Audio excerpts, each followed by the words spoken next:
Hello साथियों, आप हमारे साथ नेट यूजीसी नेट जेआरएफ की प्रैक्टिस सेट को बना रहे हैं और मैं प्रोफेसर हरि सर आपके साथ नित्य लगातार बना हुआ हूं। तो 139 नंबर सेट को हम लोग देखते हैं। यहां पर प्रत्येक संध्या 7:30 इसी तरह के सेट को अपलोड किया जाता है। तो निश्चित रूप से आप हमारे साथ प्रत्येक दिन बने। 139 शिक्षण में श्यामपट्ट का उपयोग निम्न में से किन कार्यों के लिए किया जाता है? शिक्षण में श्यामपट्ट का उपयोग निम्न में से किन कार्यों के लिए किया जाता है? बिल्कुल, आपने सही लगाया है। डी, पाठ्य विवरण, सारांश एवं गृह कार्य, मूल्यांकन कार्य। 140 शैक्षिक वातावरण में कौन सा घटक शामिल होता है?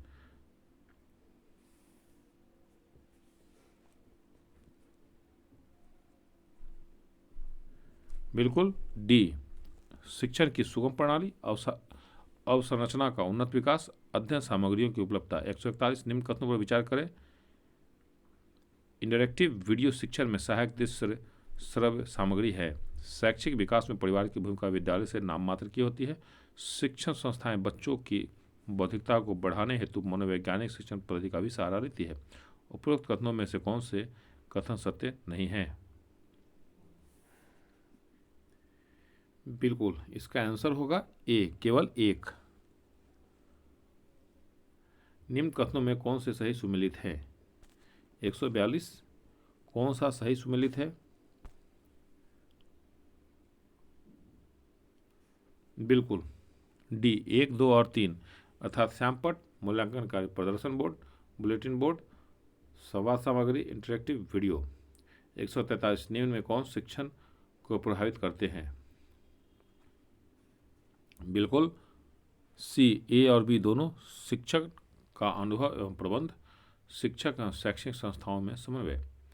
144 श्रव्य दृश्य साधन के लाभ के संबंध में निम्न कथनों पर विचार कीजिए। इस साधन से छात्र शिक्षण को अधिक स्पष्ट रूप से समझ सकते हैं। श्रव्य दृश्य उपकरण छात्रों को और अधिक तेजी से सीखने में मदद करते हैं। श्रव्य दृश्य प्रभाव कहे गए शब्दों की तुलना में कम प्रभावकारी होते हैं। श्रव्य दृश्य साधनों पर अत्यधिक निर्भरता शिक्षण के दूरगामी हित में है। उपरोक्त कथनों में असत्य विकल्प का चयन कीजिए।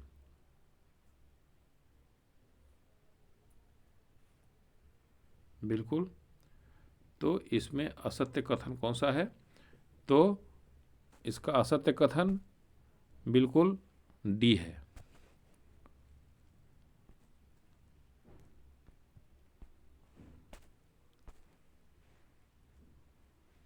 डी है इसका असत्य कथन। अगला प्रश्न, श्रव्य दृश्य साधनों की सीमाओं के संदर्भ में निम्न कथनों पर विचार कीजिए। यदि श्रव्य दृश्य साधन के प्रयोग में एकरूपता न रहे तो यह स्पष्टीकरण को बाधा पहुंचाता है। श्रव्य दृश्य साधनों पर अत्यधिक निर्भरता शिक्षण के दूरगामी हितों में नहीं है।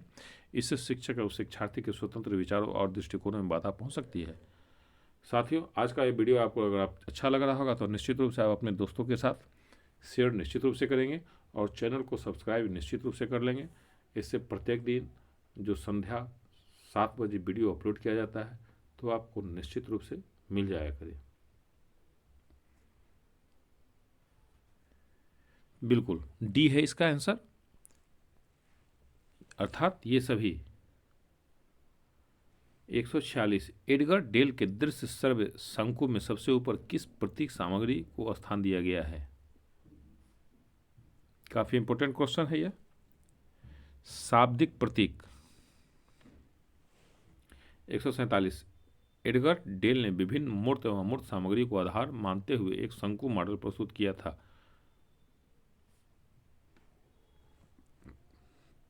बिल्कुल 1960 में किया था। अभी हम लोग यूजीसी नेट के अंतर्गत प्रथम पेपर को बना रहे हैं। इसमें आपको सभी विद्यार्थियों को इसको एग्जाम देना है, चाहे वो किसी भी विषय से हो। शिक्षण को प्रभावी बनाने में सहायक तत्व, संस्थागत सुविधाएं तथा शैक्षिक वातावरण। संस्थागत सुविधाओं के संदर्भ में निम्न में कौन सी बात असत्य है? यहाँ यह असत्य है तो इसको निश्चित रूप से आपको काफ़ी गंभीरता से बनाना है। बिल्कुल बी असत्य है, अर्थात संस्थाएं शिक्षण और प्रशिक्षण के अनुकूल दशाएं पैदा करने में अक्षम रही है। 149 शैक्षिक विकास में प्रमुख भूमिका होती है। बिल्कुल, परिवार की। शैक्षिक विकास में परिवार की प्रमुख भूमिका होती है।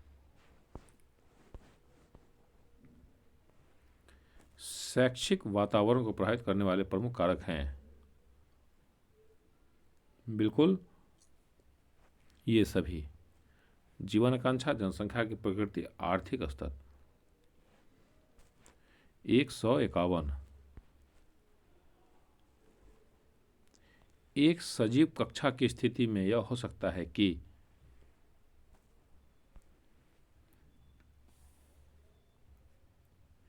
बिल्कुल दो बार बार छात्र शिक्षक वार्तालाप हो, अर्थात टू वे कम्युनिकेशन। 152 एक प्रभावी कक्षा कक्ष के वातावरण का मूल तत्व है। शिक्षक छात्रों को सजीव अंतःक्रिया। बी। 153 राज्य में शैक्षिक कार्यक्रम निर्धारण का प्रमुख कारक है। बिल्कुल, ए और बी दोनों। राज्य की प्रकृति, राज्य की संरचना। उच्च अधिगम शिक्षण संस्थाओं में शिक्षण की विधियां, अध्यापक व शिक्षार्थी केंद्रित पद्धति से कितने तरह का प्रश्न बन सकता है, उन सारे प्रश्नों को मैं लेकर आया हूं। 154 शिक्षण विधियों के प्रकार हैं। शिक्षण विधियों के प्रकार हैं, बिल्कुल, शिक्षक केंद्रित विधियां, शिक्षार्थी केंद्रित विधियां। 155 निम्न में कौन शिक्षक केंद्रित शैक्षणिक विधियां हैं? बिल्कुल, उपरोक्त सभी। व्याख्यान प्रदर्शन विधि, समूह शिक्षण विधि, समीक्षा नीति संबंधी नीति। 156 निम्न में कौन समूह शिक्षण विधि के दोष हैं? बिल्कुल सही लगाया है आपने। दक्षतापूर्ण विशेषज्ञ शिक्षकों को ढूंढना जटिल, शिक्षण हेतु अधिक शिक्षकों की आवश्यकता, शिक्षण प्रबंध में अधिक समय की आवश्यकता। 157 अध्यापन की सर्वोत्तम प्रणाली है। अध्यापन की सर्वोत्तम प्रणाली है, बिल्कुल सही। डी है इसका आंसर, अर्थात दक्षतापूर्ण विशेषज्ञ शिक्षकों को ढूंढना जटिल, शिक्षण हेतु अधिक शिक्षकों की आवश्यकता, शिक्षण प्रबंध में अधिक समय की आवश्यकता। 157 अध्यापन की सर्वोत्तम प्रणाली है।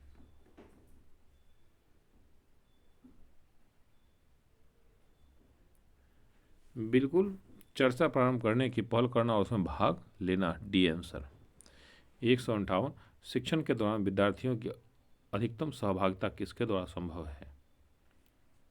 बिल्कुल, निर्देशन पद्धति के द्वारा। 159 नंबर प्रश्न को देखते हैं अब हम लोग। निम्नलिखित में कौन सा शिक्षण का पूर्व निर्धारित स्तर नहीं है?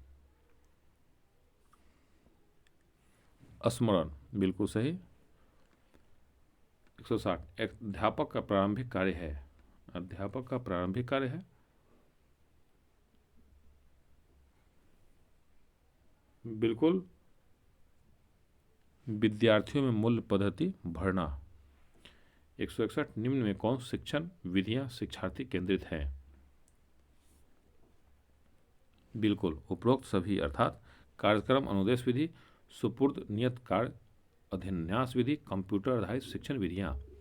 162 शिक्षण की मुक्त अधिगम विधियों पर विचार कीजिए। यह विधि विषयों के बदलते स्वरूप के अनुरूप नहीं होती है। समय, संसाधन व अधिक विशेषज्ञता की आवश्यकता होती है। यह छात्रों में मन प्रेरक स्थिति को उत्पन्न करने में सक्षम होती है। बिल्कुल सही, इसका उत्तर होगा बी, 1 और 2। 163 निम्नलिखित कथनों पर विचार कीजिए। शिक्षक केंद्रित विधि को अनुदेशात्मक विधि भी कहा जाता है। अनुदेशात्मक विधि व्याख्यान आधारित होती है। उपरोक्त कथनों से सही कौन सा कथन सत्य है? बिल्कुल, 1 और 2 सही है, अर्थात दोनों सही है। शिक्षक केंद्रित विधि को अनुदेशात्मक विधि भी कहा जाता है। अनुदेशात्मक विधि व्याख्यान आधारित होती है। 164 निम्नलिखित में कौन सा शिक्षक केंद्रित विधियों के अंतर्गत शामिल है? बिल्कुल, ये सभी व्याख्यान विधि, व्याख्यान प्रदर्शन विधि, समूह शिक्षण विधि। 165 सूक्ष्म शिक्षण के उद्देश्य के संबंध में निम्नलिखित कथनों पर विचार कीजिए।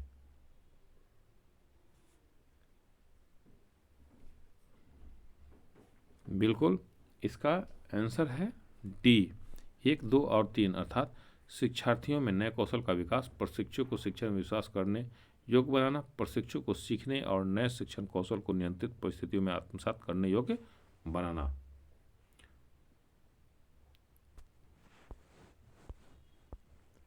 एक 166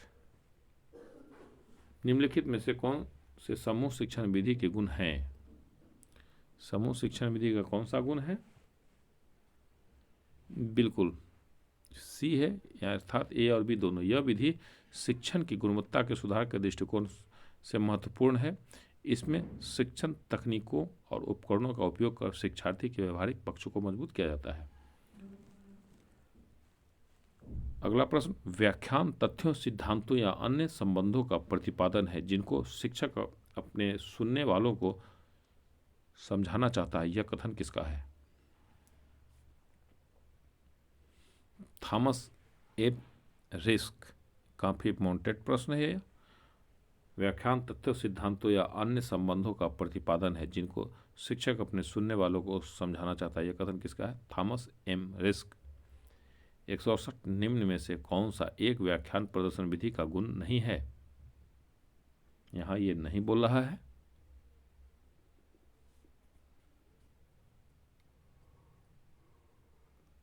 बिल्कुल सी, इसमें ध्यान अधिक समय तक केंद्रित नहीं हो पाता है, रुचि नहीं रह पाती है तथा मौलिक चिंतन के अवसर प्राप्त नहीं हो पाते हैं।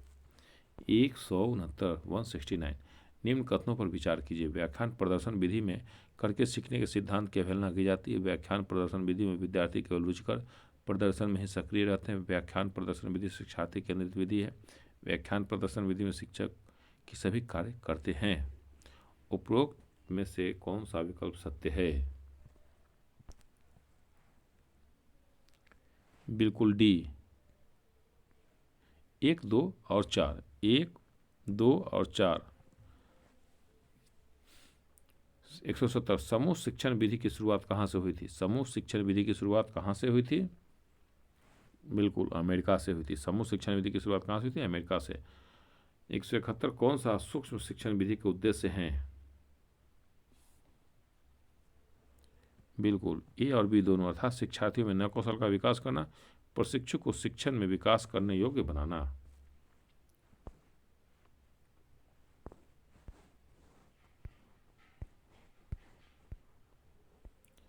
172 नंबर प्रश्न, शिक्षण विधियों में किसे सुकराती विधि के नाम से भी जाना जाता है? काफी इंपॉर्टेंट प्रश्न। प्रश्नोत्तर शिक्षण नीति विधि सी।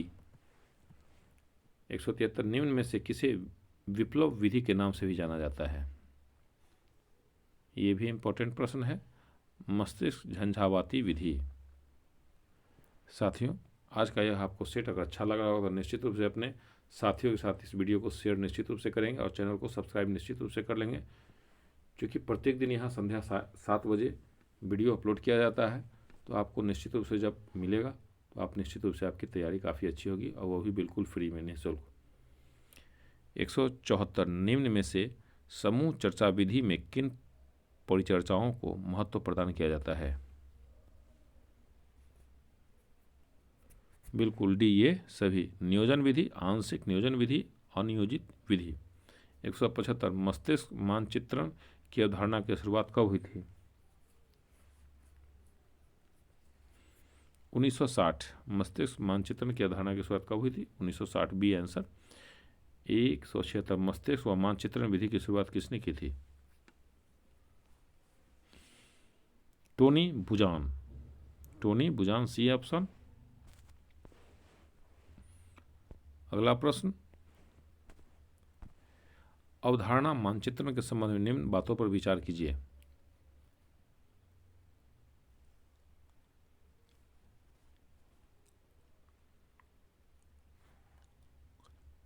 बिल्कुल सही, अर्थात इस मानचित्रण की शुरुआत वर्ष 1984 में हुई थी। इस मानचित्रण के माध्यम से कठिन विषयों को सरलतम रूप में प्रस्तुत किया जाता है। इसके अंतर्गत मुख्य अवधारणा को प्रथम स्थान दिया जाता है। तत्पश्चात कम महत्वपूर्ण अवधारणाओं को क्रमशः व्यवस्थित करते हुए अध्ययन किया जाता है। ये तीनों कथन सत्य है। अगला प्रश्न, मन मानचित्रण से संबंधित निम्न कथनों पर विचार कीजिए। मन मानचित्रण की शुरुआत वर्ष 1961 में हुई थी। इसमें सफ़ेद एवं काले चित्रों की अवधारणा प्रस्तुत की जाती है। इस विधि का प्रतिपादन टोनी बुचान ने किया। इसमें छात्र के मन में किसी विषय को चित्रण के माध्यम से परिभाषित किया जाता है। बिल्कुल 3 और 4 डी ऑप्शन है, 3 और 4 सही है। इस विधि का प्रतिपादन टोनी बुचान ने किया। इसमें छात्र के मन में किसी विषय को चित्रण के माध्यम से परिभाषित किया जाता है।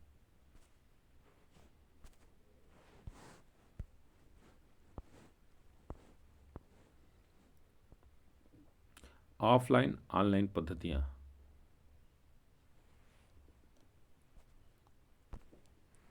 ऑफलाइन शिक्षण के संबंध में निम्न कथनों पर विचार कीजिए। इस पद्धति में छात्र एवं शिक्षक एक दूसरे से प्रत्यक्ष रूप से जुड़े हुए होते हैं। इसमें शिक्षक और अभिकर्ता के मध्य प्रत्यक्ष संवाद होता है। इसमें अभिकर्ता प्रत्यक्ष रूप से अपने विचार, प्रश्न व सुझाव देकर संतुष्ट होते हैं। उपरोक्त कथनों में से विकल्प कौन सा सत्य है? डी बिल्कुल 1, 2, 3 तीनों सत्य है। 80 निम्न में से ऑनलाइन शिक्षण योजना है? बिल्कुल ए और बी दोनों। स्वयं प्रभा। 181 युवा आकांक्षी मन के लिए सक्रिय अधिगम का वेब अध्ययन निम्न में कौन से हैं?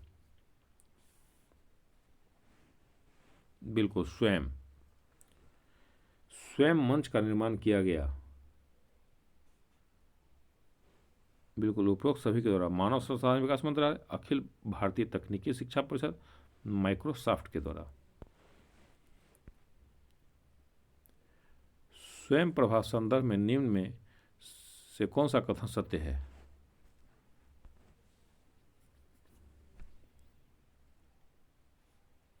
बिल्कुल केवल एक सत्य है, अर्थात इसकी शुरुआत मानव संसाधन मंत्रालय द्वारा की गई थी। MOOCs का विस्तार रूप है?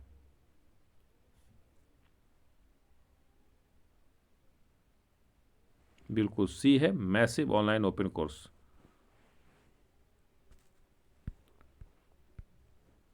MOOCs क्या है? बहुत इंपॉर्टेंट प्रश्न है साथियों यह। उच्च शिक्षा हेतु ऑनलाइन पाठ्यक्रम। अगला प्रश्न, ऑनलाइन ऑफलाइन पद्धति में अंतर के संबंध में कौन सा कथन असत्य है? बिल्कुल ये असत्य है। ऑनलाइन शिक्षण पद्धति में जहां अधिक समय लगता है, वहीं ऑफलाइन पद्धति में समय कम व्यर्थ होता है। अगला, ऑनलाइन शिक्षण पद्धति का प्रमुख स्रोत कौन से हैं? बिल्कुल ये सभी, व्हाट्सएप, फेसबुक, इंटरनेट।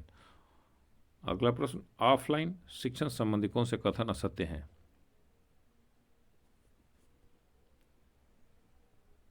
बिल्कुल 1 और 2 दोनों असत्य है। 189 निम्न में कौन ऑनलाइन शिक्षण से संबंधित है? बिल्कुल उपरोक्त सभी। स्वयं योजना, स्वयं Prabha, massive open online courses. 190 स्वयं प्रभा योजना क्या है?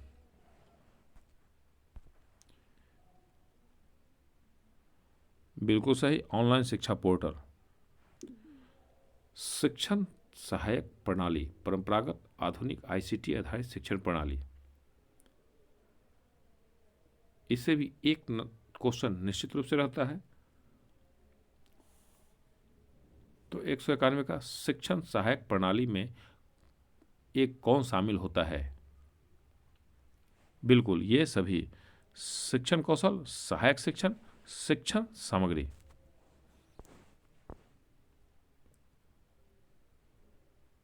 निम्नलिखित कथनों पर विचार कीजिए। परंपरागत शिक्षण प्रणाली में शिक्षण कौशल तथा शिक्षण के विषय विस्तृत होते हैं। परंपरागत शिक्षण प्रणाली में शिक्षण कौशल तथा शिक्षण के विषय विस्तृत नहीं होते हैं। उपरोक्त कथनों में से कौन सा कथन सत्य है?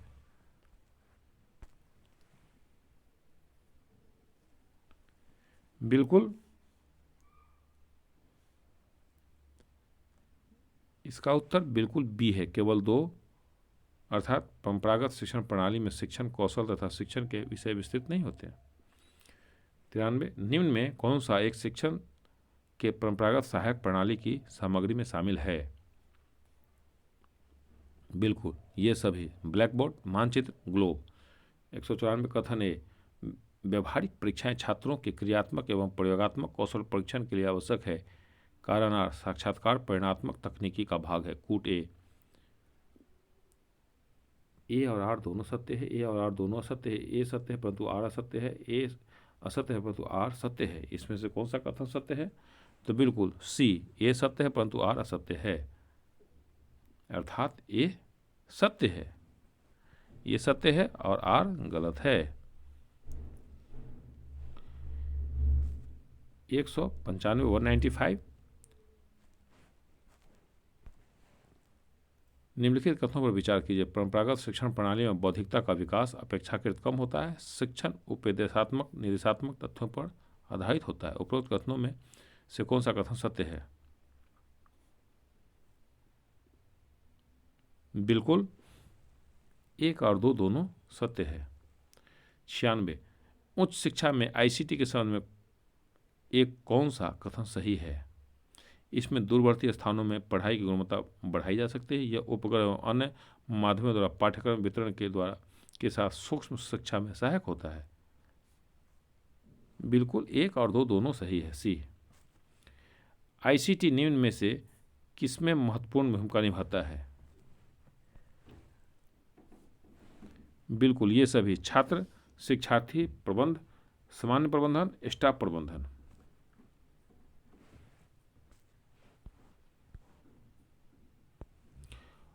उच्च शिक्षा में आईसीटी की भूमिका के संदर्भ में दिए गए कथनों पर विचार कीजिए। शिक्षण में आईसीटी छात्र प्रबंध के साथ स्टाफ प्रबंध में भी सहायक होता है। आईसीटी डिजिटल पुस्तकालय एवं डिजिटल संसाधनों के सृजन में सहायक होता है। उपरोक्त कथनों में से कौन सा कथन सत्य है? बिल्कुल, पहला और दूसरा दोनों सत्य है। मूल्यांकन प्रणाली, तत्व व प्रकार, उच्च शिक्षा में विकल्प आधारित क्रेडिट प्रणाली में मूल्यांकन, कंप्यूटर आधारित जांच और मूल्यांकन प्रणाली में नवाचार। इसे भी 1 नंबर का प्रश्न रहने की संभावना रहती है निश्चित रूप से। 199, मूल्य शिक्षण से तात्पर्य है। मूल्य शिक्षण से तात्पर्य है व्यक्तित्व का बहुआयामी विकास करना। अगला प्रश्न, शिक्षार्थी के व्यवहारिक कार्य का मूल्यांकन करने के लिए किन परीक्षाओं का आयोजन किया जाता है? बिल्कुल, प्रायोगिक। विद्यार्थियों का सही मूल्यांकन निम्नलिखित पद्धतियों में से किससे किया जा सकता है? बिल्कुल, सतत मूल्यांकन से।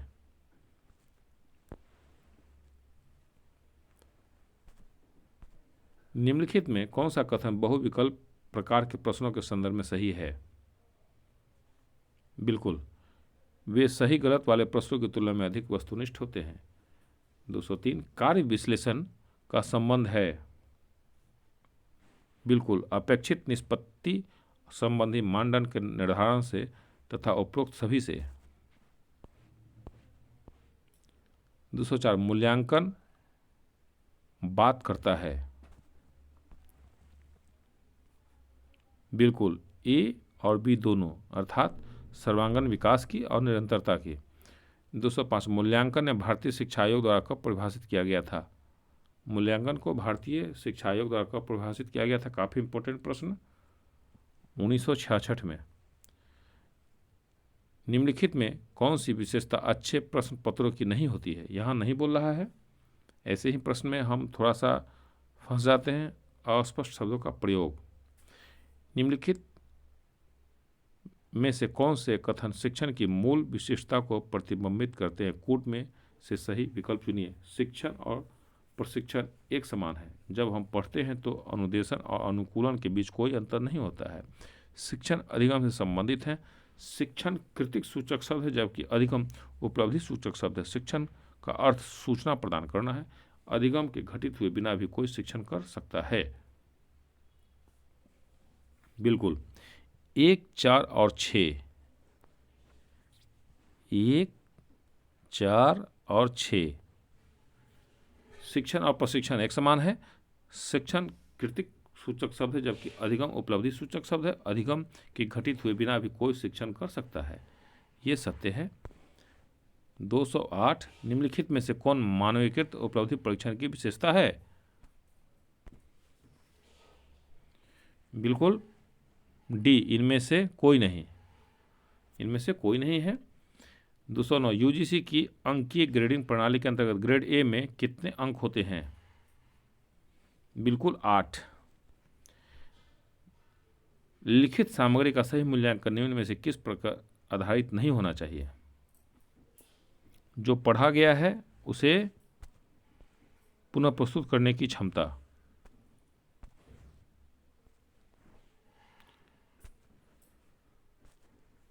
अगला प्रश्न को अब हम लोग देखते हैं। मूल्यांकन की परिणात्मक तकनीकी है।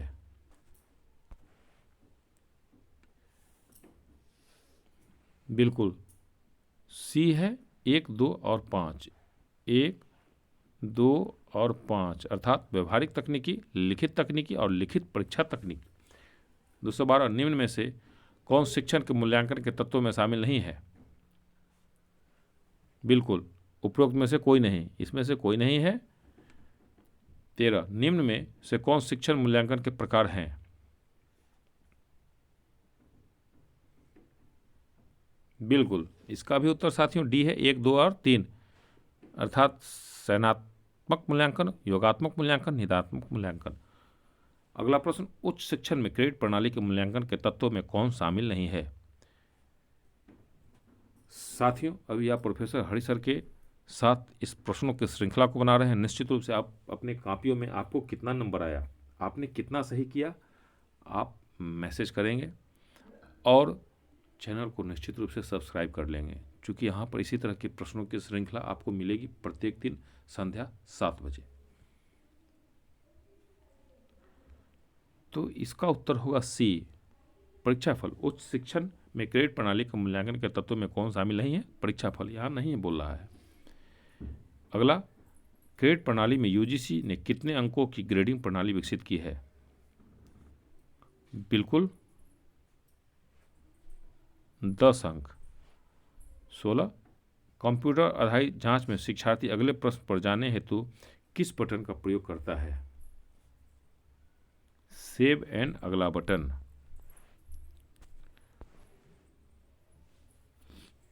अगला प्रश्न, मूल्यांकन के नवाचार में किन किन विधियों का उपयोग किया जाता है? बिल्कुल ये सभी, ऑडियो, वीडियो, स्लाइड। 218, मूल्यांकन में नवाचार से प्रभावी होता है? उपरोक्त सभी। शिक्षण की प्रक्रिया, शिक्षा का व्यवहार, शिक्षार्थी का लक्ष्योन्मुखी विकास। और आज का अंतिम प्रश्न, किस प्रक्रिया या वस्तु के महत्व का निर्धारण है उसका मूल्यांकन कहलाता है? यह कथन किससे संबंध है? बिल्कुल काफ़ी इंपॉर्टेंट प्रश्न है आज का हमारा, यह एडम्स का। साथियों आपने इतना शांति से सारे प्रश्नों को बनाया, देखा, इसके लिए आपको बहुत बहुत धन्यवाद।